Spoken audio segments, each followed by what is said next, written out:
On today's episode, we will be taking leather key rings. These are really common. You've probably seen them around in so many places. You can pick these up from so many wholesaler websites for a cheap price, and they are a great premium looking product to make. If it's for gifts or even if you're selling it with your own business, they are perfect. We'll be using the xTool F2 to run through this one. I'll be taking you through the placement of the item. I'll be taking you through the design selection, putting the design into the actual xTool studio, getting everything framed and lined up, applying the correct material settings, and finally engraving it. And then at the end, hopefully you will have learned a new skill that you can take away and go and do something similar yourself. So let's crack on.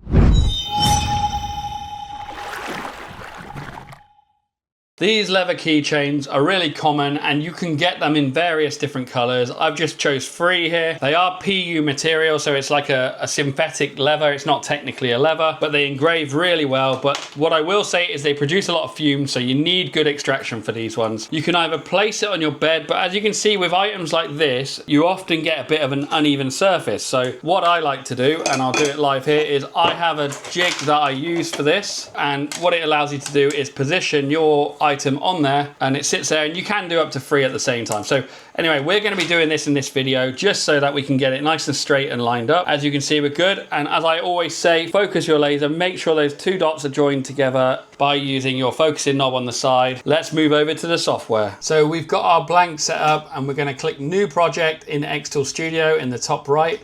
That will open up our screen and you'll hear a beep, and that is the machine connecting to xTool Studio. You need to always make sure that's green. Once we've done that, we can do the autofocus. We manually focused it, but we will do the autofocus just so you can see both ways work the same.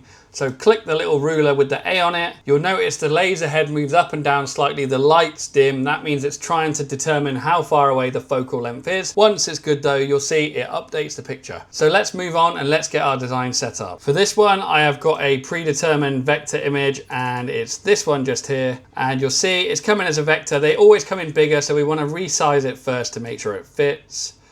And as you can see, having the camera on the F2 makes this a lot easier. And having a jig means once you've done this once, you can save your design and then you know it's repeatable in the future. So let's make sure this fits first of all, and it's pretty good there. What I will also show you is if you did want to add your own text onto this, let's say you wanted to add your name to the bottom of it. As per usual, I'll just put my name. Type your name, so select the text icon, type your name, click engrave so it's the right one. If you would actually like your name to curve around the bottom there, you can do that. So just select the text box, and to the right here, you'll see like it almost looks like a bit of a rainbow. Left click and hold and then drag it up, and you'll see what it does. We can go up or down. It will actually change the curvature of that. So I'm just going to keep that on there for now, just because why not? I'll just show you how it works. So we're going to position it. You can increase or decrease the space between the letters. If you come up here, you click the arrow and you'll see there's a little A either side. We want to go to this one and click the down, and you'll see it just brings it a bit closer together. Obviously, we can also change our font to whatever we want. Let's go for a bit of a jazzy one. Actually, that Aclonica goes really well with the rest of it.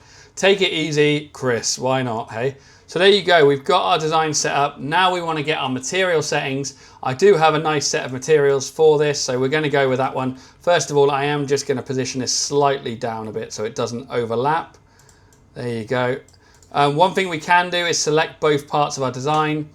Click on this arrow here and go horizontal align center.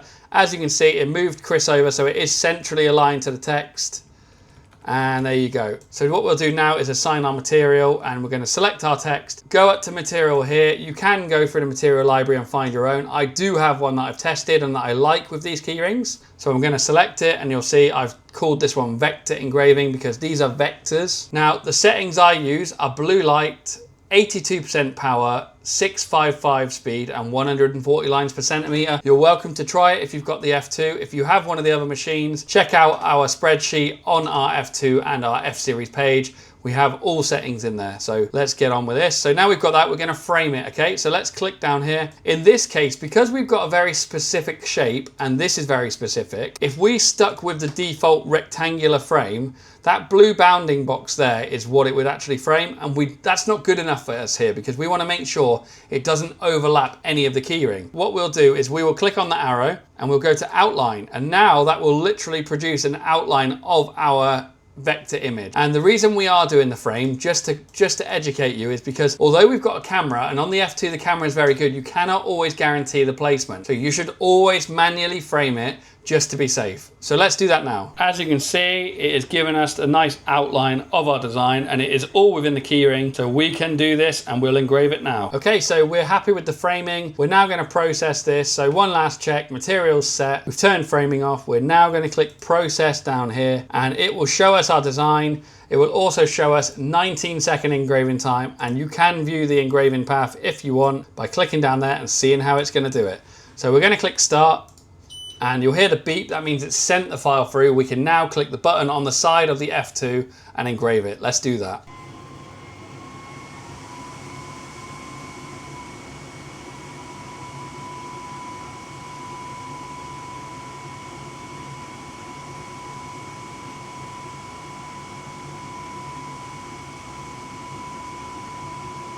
As you can see, that has come out really, really nice. Super clear, super cool, and that's a cool design if you ask me. So you can see the benefit and the potential you've got with making these, and they are really common, they're really cheap to buy, really, really good product to make. So I hope you've learned something new today. Thank you very, very much for watching. And as I've said before, check out our Facebook community groups where we share all of our settings. Also subscribe to the channel so you don't miss any of these videos. And thank you very much for watching once again. I hope you've learned something new, and let's move on to the next one.